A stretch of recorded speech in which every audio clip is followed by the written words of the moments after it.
Support comes from Hampton Roads Community Foundation, carrying out your charitable wishes forever. Whether it's helping shelter animals, feeding the homeless, enhancing the arts, or supporting students. Learn more at leaveabequest.org.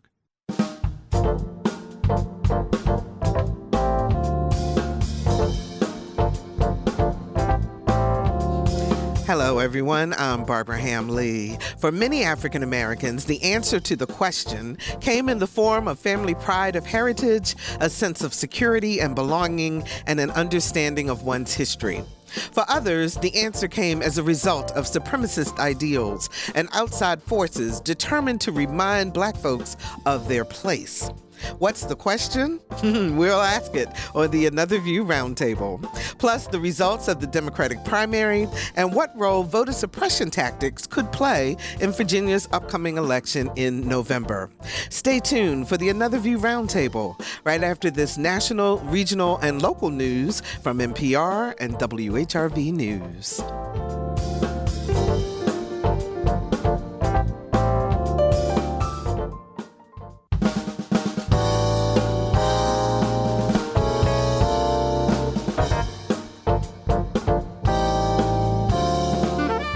Discussing today's topics from an African-American perspective, this is Another View.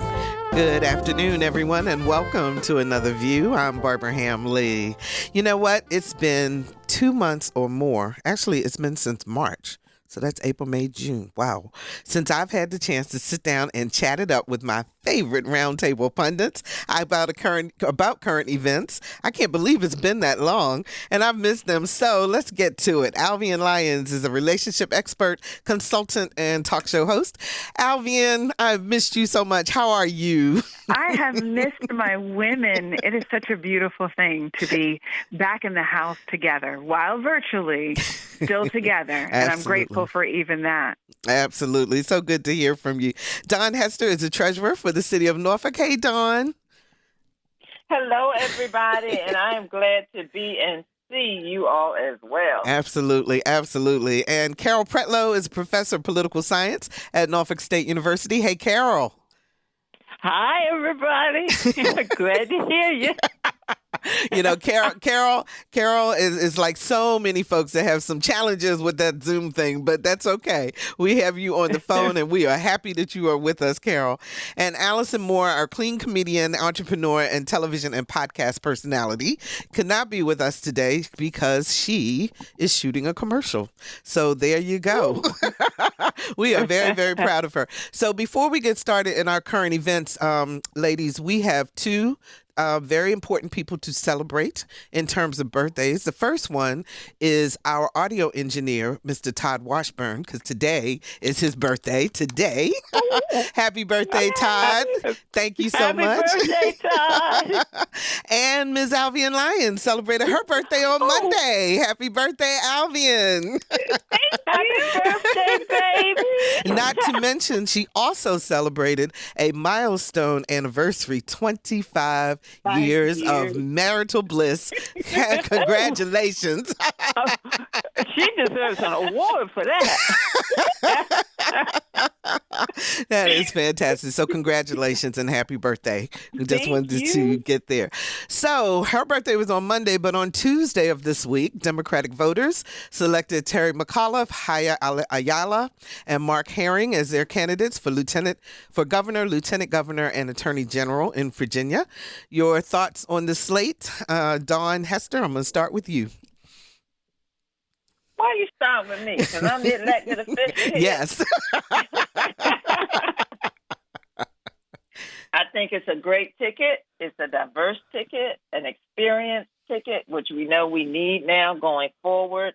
Well-known names for the top for governor, of course, with Terry running again, and with Mark. Hala is a great person and will make a great lieutenant governor. And so I think we have a very strong ticket. And in fact, some of the individuals who did not win are working now with that ticket to make sure that we get them in office so that we keep Virginia blue. It is very important. So the record turnout was good. It was slow in Hampton Roads, but across the state it was high. And so that's a good showing, too. And I want to talk about those other candidates in just a little bit. But, Alvian, let me get your take on the slate and where we stand right now in terms of who we have to face or who Democrats have to face in terms of the Republican ticket coming up in the General Assembly. Well, I general lean election, excuse me. very heavily with Dawn in terms of the orientation or the perspective about our, the current ticket. I think that what I would like to say that America is realizing, but I certainly can say what Virginia recognizes is that we really don't want on-the-job training. We would really prefer to have some folks who know some things, and that's not about establishment in the way that people say that in such a negative way, as much as it is about the fact that there are so many things that are at stake right now. There's so much transition that's happening inside of our nation, and we're seeing it at the local levels, that it's important to have individuals who know how to get the job done and understand the importance of collaboration in getting this done. It's not just about having, singular great ideas, but in order to move legislation forward, to get policy progressing, ultimately you've got to be able to get consensus and build consensus around a vision and an idea. And experience gives people the opportunity to do that. While, fresh faces are wonderful, don't get me wrong, but sometimes they don't know how the system operates in order to get things done. And when you're in a crucial time, you need to make sure that you're dealing with people who know how to get the job done. Carol, same thing. Well, all I can say is ditto, because I was thinking the same thing as I listened through the evening, and I was like, okay, this is not the time for experimentation. We know the strengths and weaknesses of the people who have been selected. And once you know that, you know how to approach them in terms of making alternative suggestions and going in alternative directions. So I think we're on the right track. So having said that, though, Alvian, let me come back to you. There were several African-American candidates, many of them millennials, and the excitement of their engagement, I think, was really positive. And what I'm wondering is, do you think that because they did not win, that this would be a deterrent or the opportunity, or will they see it as the opportunity to learn more and to get more into the system so that next go round there's more experience there? So I would say I would hope that it would, because obviously I can't speak for them personally, but I would hope that it would be more of a motivation. Because if you're deterred by one loss, then politics is not for you. At the end of the day, this is one of those businesses, one of those places in which there's winning and losing. But you can still win even having lost an election, by how we collaborate, by how we get behind the people who are reflecting our values and the visions that we had. If we're really serious about what we say we want, then we're going to take our personal power and we're going to align it with someone who's closest to what it was that we were trying to accomplish. Or for those who really have serious gumption, you get in, and the person who won was not exactly, representative of your perspective, that you're getting in important conversation with these individuals to talk about what matters to the constituents that you wanted to represent, why you were in this in the first place. So I would really hope that it would not be about, if I don't win the first time, I'm taking my ball and I'm going home. I would really hope that if you really mean what you say, then it's what you do next that's going to determine whether or not you're the winner next time. Dawn, you've been in this in political game for a very, very long time. And I don't mean that by age. I mean just in terms of your being. That didn't come out right, did it? Yeah, the two vary. But it's okay. I've been around a long time. You're right. But when you first started, you were a novice. You had may not have had as much experience as others. Was it encouraging to you as someone who you would consider as a statesperson in this arena? Was it encouraging to you to see as many people of color running for office this time and actually stepping up to the plate, even though it didn't turn out the way that they had hoped? Well, because I have been in it so long, I ran twice before I won. So the learning Okay. experience that comes from it and what you need to do and how you continue to work and continue to learn the business and what all those intricacies are, you just get better at it. And so I am sure, I hope that they will continue to work. And it may not be an elected office, but in the community or in other ways based on what their skill sets might be. Mm-hmm. And some of the individuals that were not successful will still continue to serve us in the roles that they already have. You know, like Senator Jennifer McClellan. She will still be our senator. Like Jay Jones. He was not successful, but he will go back as our delegate in Norfolk. And so there's still work to do. They will still learn. And yes, if the desire is in their heart, they will continue and try to run again. But, you know, a lot of it depends on age and time, and timing is important in this race. We lost a delegate, a young millennial one, Ladarius, beat Steve Heretic, and so that was an upset. But that was a young person who put his foot out there and said he wanted to be engaged and involved, and, you know, the stars aligned for him, and he worked hard for it. So, you know, there's a lot of give and take in there. Don, talk a little bit about this, the psychology of, you know, when you lose, first you got to kind of get over it, I would assume. But what's the dynamic around the rest of the caucus, the rest of fellow politicians in terms of encouraging you for the next time or helping to grow the person? Kind of, can you give us a little sense of what happens there? Sometimes it's positive and sometimes it's not. Because it's still territorial, you know? Okay, so I just got to make that clear. It's still territorial. Okay. It's like I'm raising up this young person and trying to, you know, share ideas and get them involved and engaged. Are they going to come after me? Gotcha. Some people feel that way. But then for those, you know, who know, if you mentor somebody, they're not going to run against you. But they'll be prepared whenever they do run.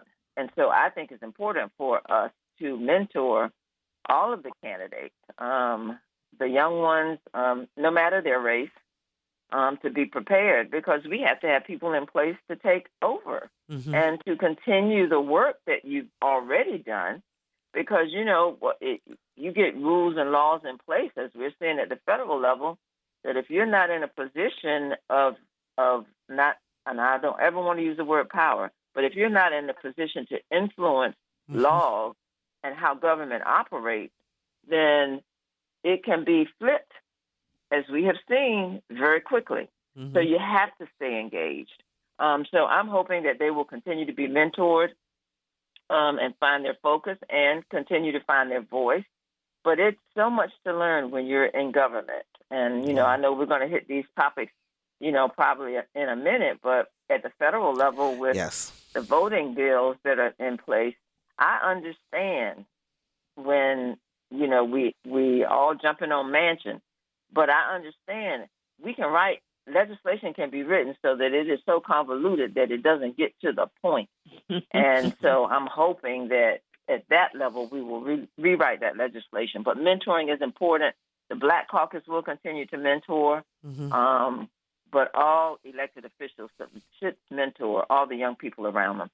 Carol, I heard you chuckling when Dawn said, mentioned Manchin and so forth. I want to ask you, Carol, were your students or the younger people that you interact with, were they more or less engaged with this election in terms of going to the polls? Well, you know, that's what I was about to add. One of the things that kind of disappointed me, particularly with Jay Jones, because he had been very forward, even before this election, at coming to my classes and talking to them and explaining engagement and everything. And I think by not having on-site experiences that the students kind of lost track. I tried to email some of them unsuccessfully sometimes because of my laptop. But I think that when we are back to, I almost said normal, except in the United States, you don't know what normal is because it's always changing. But when we get to semi-normal, then we will see more activity from the younger people, and we will see them more engaged and involved and actually excited about this opportunity. Dawn, I think it was you who brought up the fact that voting was low in Hampton Roads, up across the state. Is there a concern? Is there a concern that that voter apathy may be coming back because we've had the stimulus money, we've had, a change in leadership in Washington. Things are starting to get back open. I mean, things are starting to turn back around and so forth. And, is there a concern that people will not be as enthusiastic with this election coming up as they were with the presidential election? And I know the presidential elections are always, everybody gets all geared up and psyched up. But why is it so critical that we keep focused on going to the polls and voting in Virginia for this election coming up? Well, a part of it is because we don't have to worry about, in Virginia right now, voter suppression laws being implemented. In fact, in this last session, the General Assembly expanded the opportunity and access to voting. So I think that because people saw how we could be effective in the presidential election, that they will come out and vote. Because Virginia has off-cycle elections, so to speak, when it comes to being involved with the presidential and not, I just think Democrats in Virginia understand that you must vote in order to keep things moving forward because we're voting for people who have the same values and views as we do. But it's not going to be easy because the Republicans see also what the possibilities are for them if they're able to just get one person elected. So it's going to be a battle over, it really starts heavy in the fall, but right now, it's going to start right now. So campaigning will start. People will still have to get their message out. But it's not going to be easy. Primaries are usually low. We've got to make sure we push the vote out in November. Alvian, when you hear Mitch McConnell say there is no need to improve on or to push for a voting rights bill because it's already against the law to discriminate or to prevent people from voting based on race, what are your thoughts when you hear that statement from him? My thoughts are consider the source. At the end of the day, when things are said, you have to consider where they're coming from, right? So, if you're talking to a child, their perspective of the world is going to be affected by the fact that they're a child. If you're talking to someone who is male and white, that perspective is going to be affected by the fact that they're male and white. And I'm not presuming guilt. I'll be, way more gracious as to say that it's not because somebody's a racist that they are blind to the vulnerabilities that exist of another, but simply that fact that there are vulnerabilities that exist for non-males and non-white individuals, so our Constitution was not, for those people who love our Constitution, and let me be clear, I love our country, but it has a very imperfect start, to say the least, right? And in that same Constitution that we protect and love so very much, I was not human. So we know that it was a flawed document. And that being a byproduct of those who wrote it, we're looking at it through the lens of their worldview. It did not allow women to vote. It did not allow women a voice. There are several things that were flawed inside of that Constitution. It doesn't make us a horrible country, but we did have some horrible lines inside of that Constitution, right? So if it never affected you, your orientation is going to be different. So I consider my source when I'm listening to it's already illegal, like almost as if you don't have to worry about it. No, the reason why we want that kind of legislative action, the reason we want this stuff in black and white is so that we don't ever have to worry about it again, right? So we want to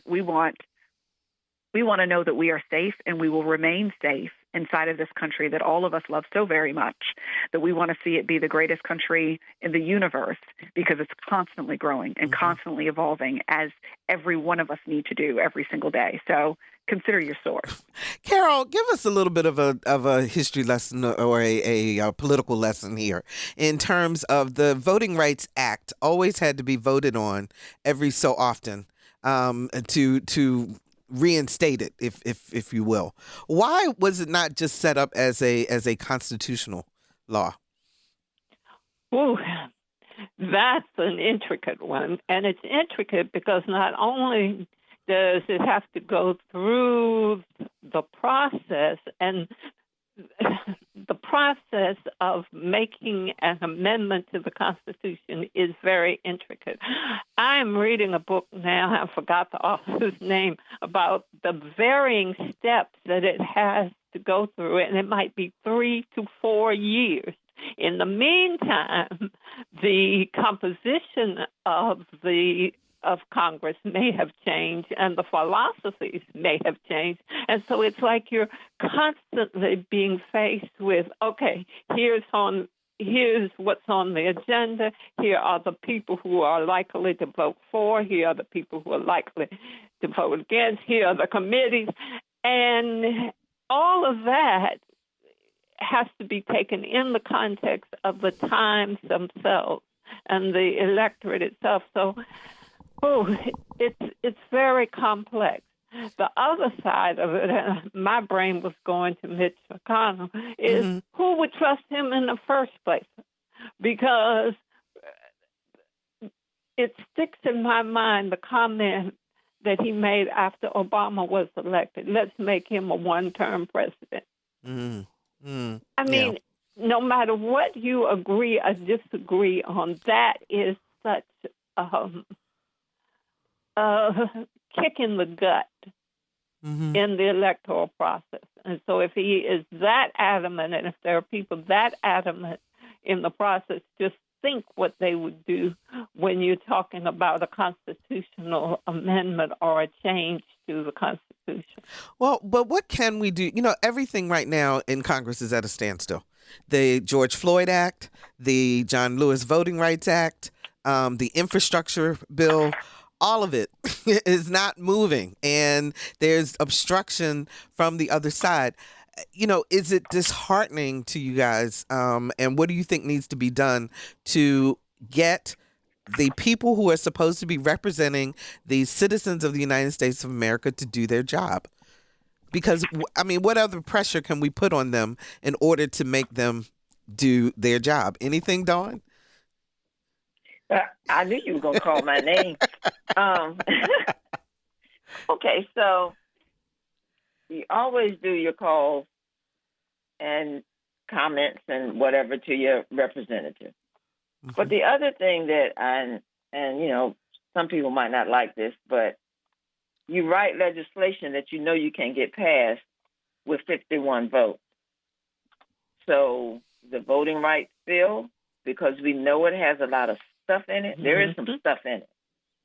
But if you clean it up enough so that we can get, and I say we, and you know, to the audience, I know everybody's not a Democrat, but so that the legislation will get enough votes to pass with 51, then that's what needs to be done. And that's the conversation that I want to hear. They might be having it in the background, but you get legislation so that you get enough people to get it passed. It won't be what we want this time, but we have to get something done. And legislation is written so that it can be improved if needs to be. The same thing we did with the Health Care Act. It was written one way, and it kept getting better and better and better. Now it's the law of the land.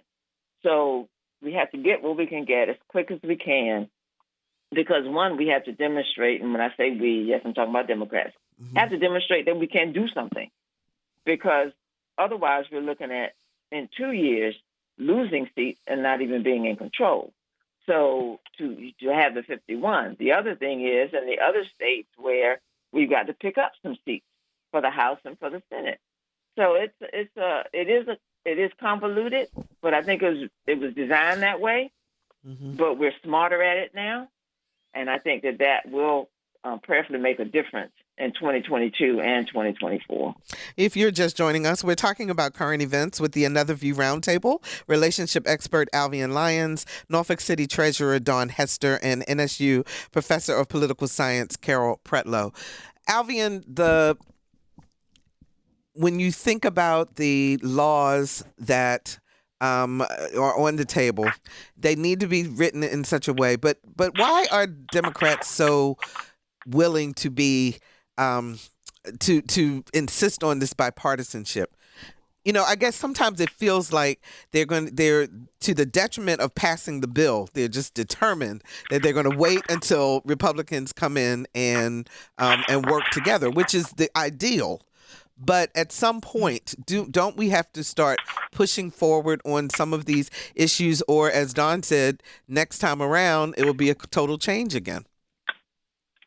I think that one is it's a tough decision to make, right? Because one of the things that had happened over the years is, prior to Trump, and I don't mean to be controversial, but just prior to him, the Republican Party, was fully swimming in their moral authority around things, right? And then Trump ruined all of that for them. They poured that whole baby out with that bathwater, right? So there's a thing that exists for us, who still believe that, legislation and policy should be bipartisan because that's what governing is supposed to look like, right? Mm-hmm. And so there is this effort to do the right thing, no matter what people's politics may be. There's still an effort. There's still those who believe that we should govern the way the governing should happen, and governing ideally should not happen where you're literally just voting along party sides. Right. Then what's the point? Then it's constantly a pendulum swing. Whoever's in office, just their stuff is going to get passed because we don't believe in working together. So as frustrating as I understand that it can be on the outside watching this thing and knowing that, guys, we could just win if we just, forget them. The problem with that is that once you start down that path, it's very hard to turn back. And the other team does exactly the same thing. All we're going to do is make sure that we win. And as soon as we win, we're not doing anything they want to do. We're just going to push everything that is our agenda. And it never gets better. So I understand how difficult it is, but I respect the fact that there's still this effort to try to govern in the way that governing should be done, and that is bipartisan governing. It's not going to be, everybody's going to kumbaya and get this right. This is politics. It's never going to happen, right? But you want to know that you are governing for your entire state. You're governing for your entire, that entire constituency. And that entire constituency is never going to be all blue, and it's never going to be all red. Quite frankly, that purple is growing more and more, on a daily basis. So we got to make sure that the purple among us, feel like they have a place in this nation still. So I get it. I really get the feelings. But the fact is, we've got to lead better. We've got to lead higher, and that means that it's going to be difficult because doing the right thing is never easy. So, do we sit back and is there a responsibility from the citizens in terms of, like Dawn talked about, writing your congressperson or your senator and so forth? Because I think that people feel right now powerless in terms of because all they can do is watch what's going on back and forth and not really do anything to help it along. So is your advice the same as Dawn's? Yeah, I would say that we have to take back our individual voices to understand what our collective power is. Right. So the power, that's the whole reason why voting is so important. While it may seem like one vote, that one vote is your individual voice. But when your individual voice is connected to others, that's where your collective power is. That's where influence is. So we have to come out of a microwave politics because it's not going to happen. You press 3 buttons and your legislation is cooked. Like, this is very much the longest known crock pot on the planet is politics. Okay. Like, you're going to have to sit it in. You're going to have to season it. You're going to have to watch it. You're going to have to watch television while you wait for it. You're going to have to raise your kids while you wait for it. This is politics. Okay. It is the ultimate crock pot, but you've got to understand that the reason why some people win is because they don't quit. And we have to make sure that we are not that generation that is so used to things coming easy and fast that we quit and nothing gets done that we really want to see happen.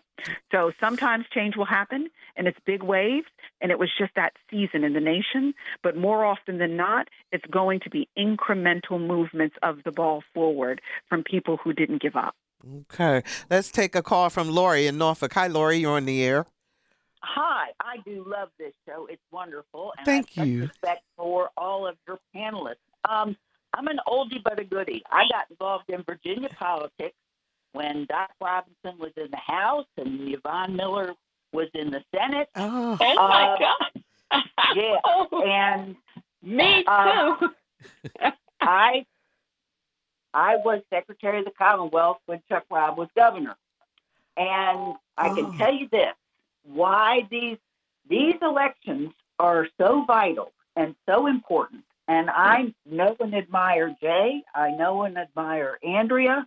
They both have such incredible futures in the Commonwealth, and they are the kind of people who will stick to it because they believe in public service. They know how important it is. We're fortunate in Virginia. We can look around and see what's going on in Georgia and Arizona and Idaho and go, oh, my gosh, aren't we lucky? Well, I have to tell you, Chuck Robb was the first Democrat elected in 12 years when he became governor. And my job, and another reason why these individuals and these offices are so important, my job was to make recommendations to the governor on appointments and jobs.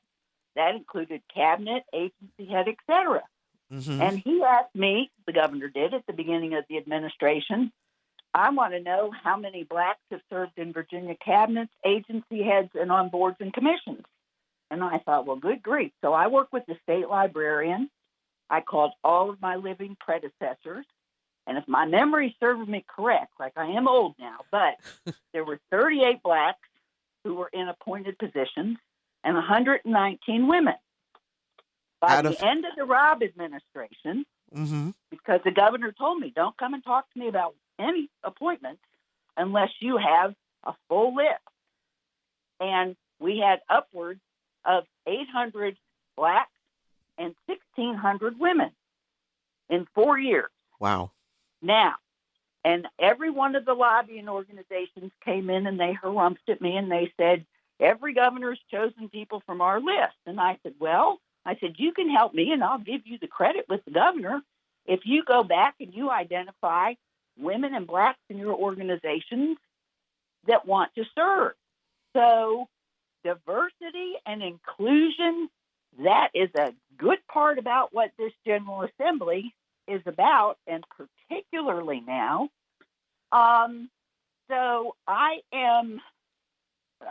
been sad, and the reason why, you all know that Norfolk lost its power because at one point, hell, we had all the power. We had the Speaker of the House. We had 9 chairs of House committees. We had the chair of the Senate Finance Committee. Billy chaired the Transportation Committee. We had it all. And the Republicans said, never again is Norfolk going to get that kind of power.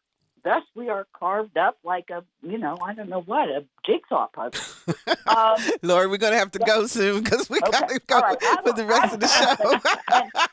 and whoever talked about, you have to be patient and just keep, pushing your shoulder at it. On average, because I was a lobbyist in Washington at one point too. It takes 7 years for a piece of legislation to pass up in the nation's capital. I don't know what it is today, but back then it did. So we just have to keep working and keep inspiring and keep mentoring and believe that we can hold on to the changes we've made if we keep working, and we can make them even better. So, Lori, thank you so much for the call. I so appreciate it. And I love our audience because they give us such perspective and such history. That is fantastic. Thank you so much. Ladies, I'm going to move on to our next topic because you know how we start talking and then the time just goes by.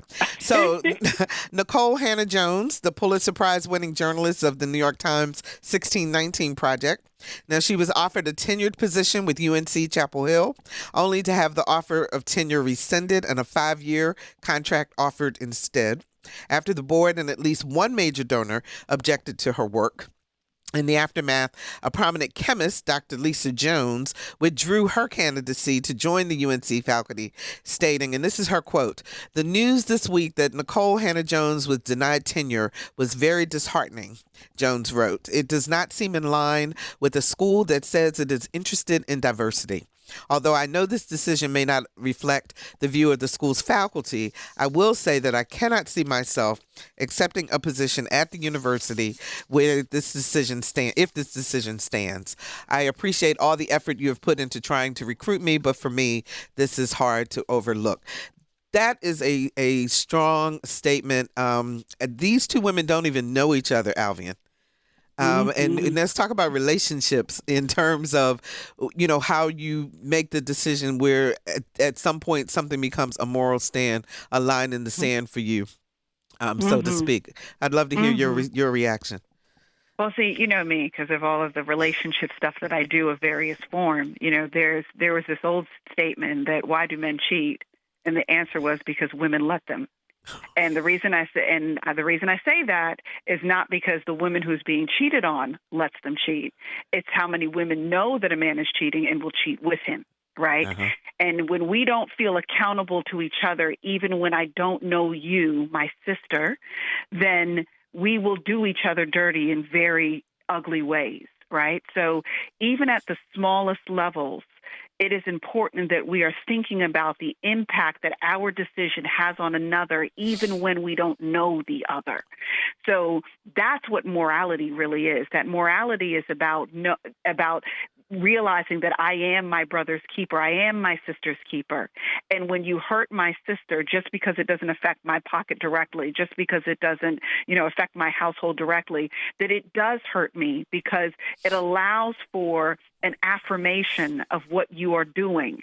And silence can be agreement.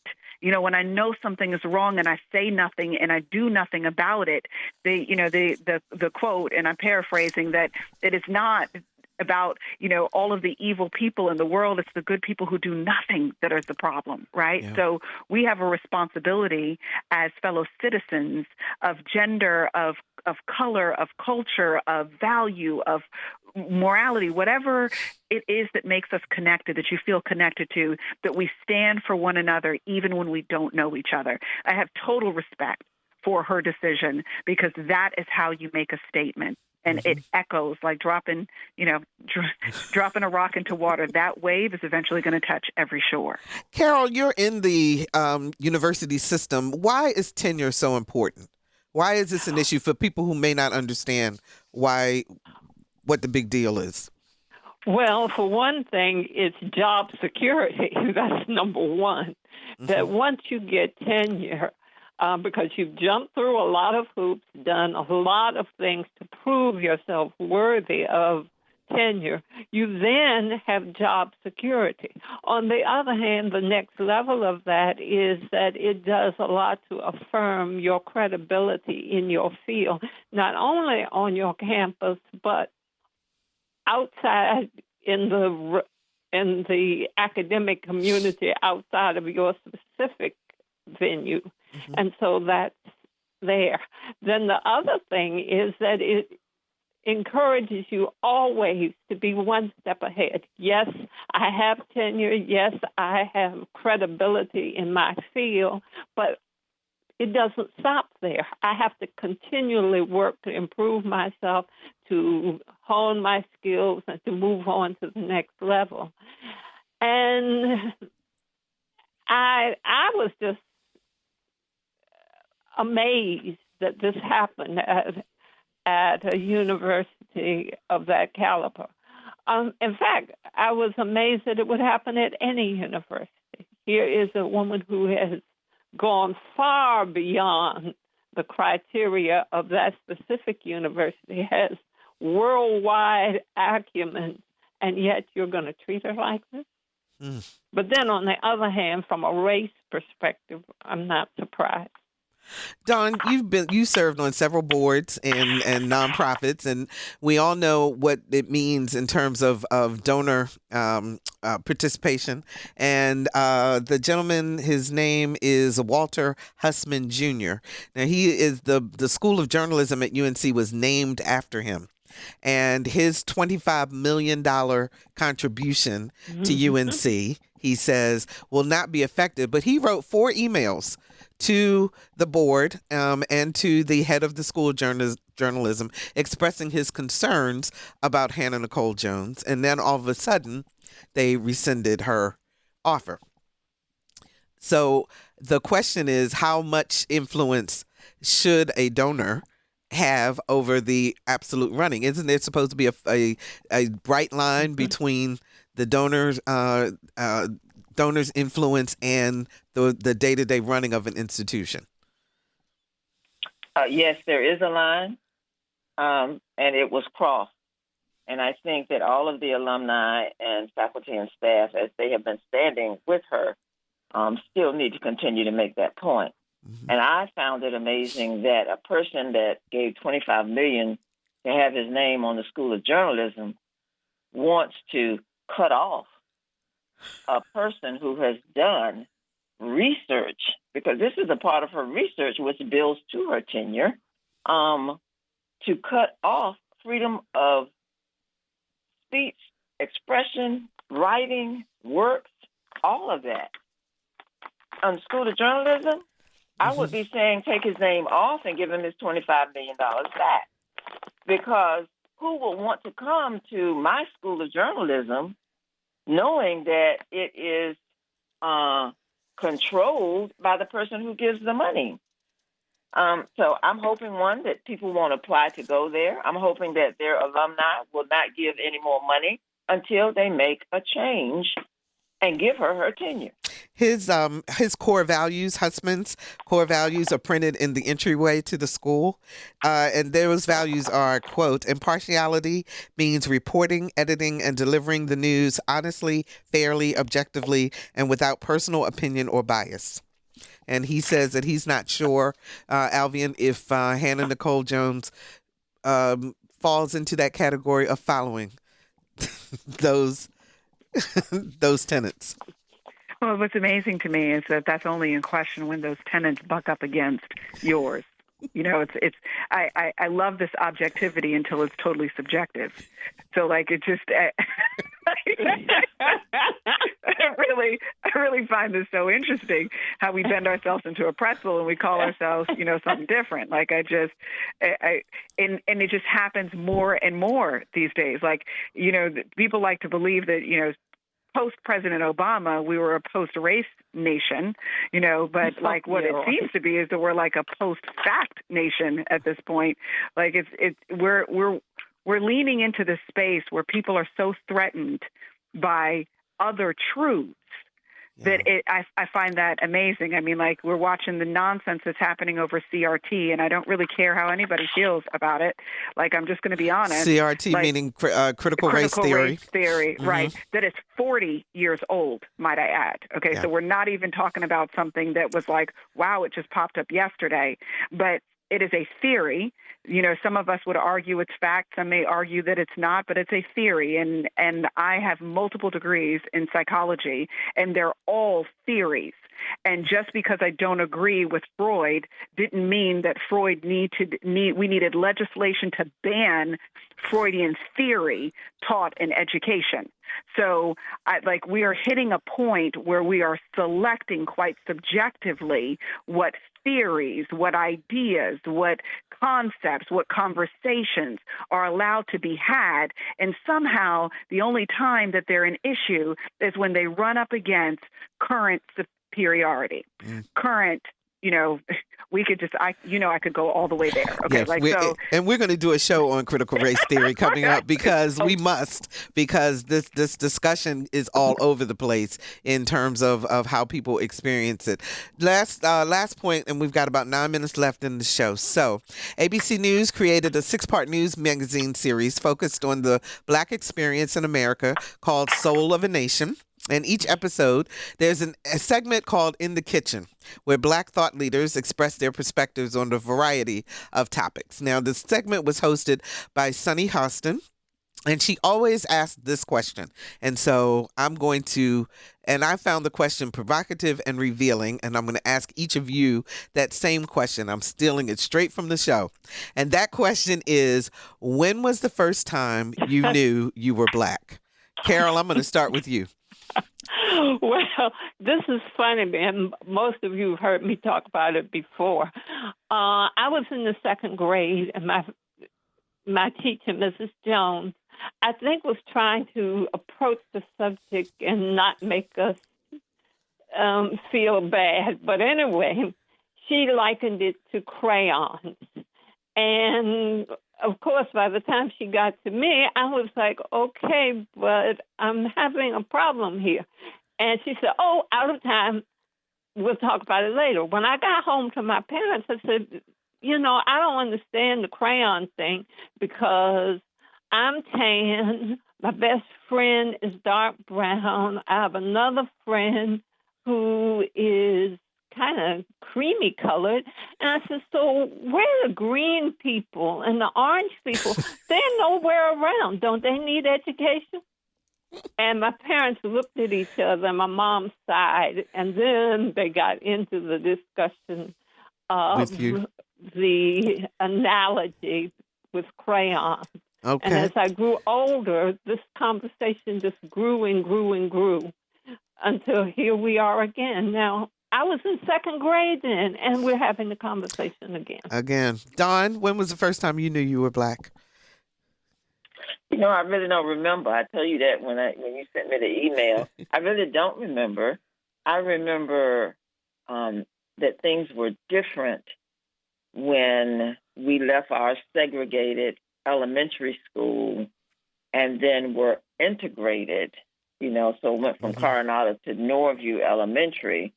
And then we were mixed all together. And I just knew that we were mixed. I don't know that I realized, the separation of the races, so to speak. I just knew that it was like, oh, I got more people I can talk to and be friends with, at that age. Mm-hmm. And so probably, so it really, thank goodness, my elementary integration experience was not bad. Because I think that helped to keep me stronger, as I went through my academics and everything. Mm-hmm. But then I think I realized that when I got to middle school, we had a teacher, a white social studies teacher, who her massive resistance to integration was to stop teaching. So she would fill the blackboard with notes. We would come in. She would not say anything. We would take notes, and then we had to study from our notes and then pass her test. But she did not teach at all. And this was an integrated class, but that was her massive resistance. She would sit there. Wow. And they let her do her thing because, my older brother went through her too. And so then I realized it's something happening up in here. But I know that I was sheltered quite a bit. Sheltered. Mm-hmm. And Alvian. I think it was actually in 3rd grade that I kind of realized it. I think I always kind of knew I was Black, but 3rd grade was when I felt it because I had a crush on this little white boy, and we were supposed to kiss in 3rd grade, and he was like, I'll kiss the other girl. Her name was Lara, who was white. Everybody else was white but me, but I can't kiss Alvian. So I knew that it was different. I was different because the other girl was not cuter than me. So like a new, it can't be based on cute. I knew it couldn't be based on cute, so it's got to be something else. So I think that's the first time. I love it. And my feelings were a little hurt back then, but I just love being a brown woman. So like I think that's when I first started to realize like this skin means something different for you relative to relationship. And it just continued to mean more and more different things, but I wouldn't want to be in any other shell. God knew exactly what he was doing. I am grateful for it. So mine was when we were the second African-American family to move into our neighborhood, and we had a white neighbor. And I remember, and I was probably 5 or 6 years old, and he came over and he said to my mother, "You all are the nicest N-words I've ever met." And I turned to my mom to ask her, what did the N-word mean? Because that was not something that was said in our household. And that's where she had to start to explain. And then, when I went to elementary school, I was the only one for the first 2 years I was there. And then you started to see the integration. The reason that we bring up the question is because how we're integrated into society, into our everyday living, and these types of experiences, would you agree, have a profound effect on how you continue to grow, to learn, to accept, and so forth? And it's something that is unique to probably every African American. Now, it's interesting on the show itself when Sunny would ask her guests, some of them would say, I always knew I was Black because my family talked about our history and talked about, where we stood in the world and why we were important and so forth. And others had experiences like, somebody coming up and saying, "You're the nicest N-word I ever saw."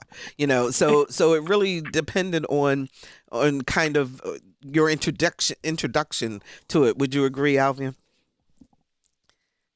I absolutely would. I think that your lead leg into anything, like any race, has a lot to do with how you finish that race.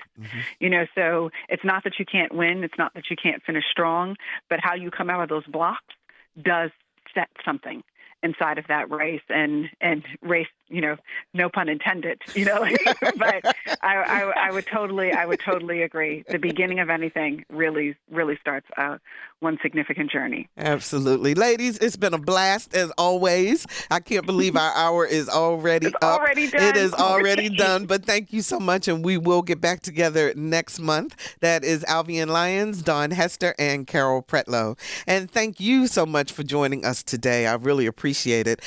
You can listen to this show again or any of the Another View podcasts that are available. You just have to go to our website, anotherviewradio.org, and download the podcast. And you know what? I believe, yeah, that's right. Download the podcast. And please remember to sign up for our eView newsletter. It's a once-a-week reminder of upcoming shows. And check us out on Facebook. And I'm on Twitter at Barbara Ham Lee.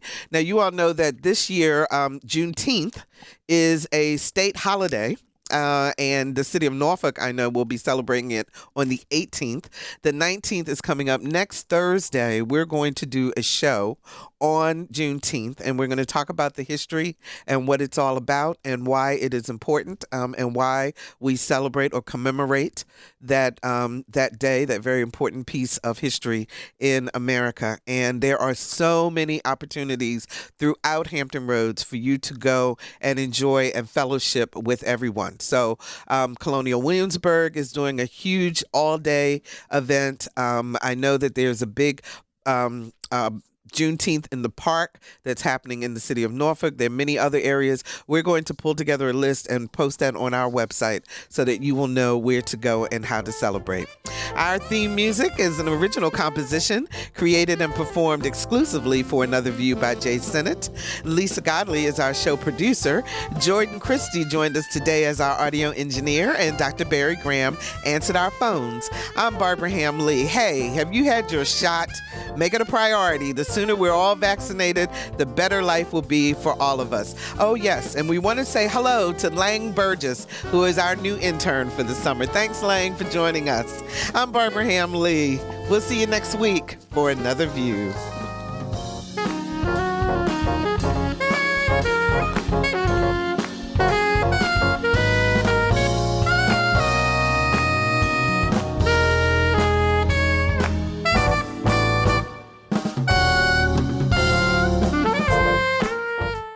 Support comes from Hampton Roads Community Foundation, partnering with donors from all walks of life to improve southeastern Virginia through grants, scholarships, and leadership initiatives. Learn more at hamptonroadscf.org.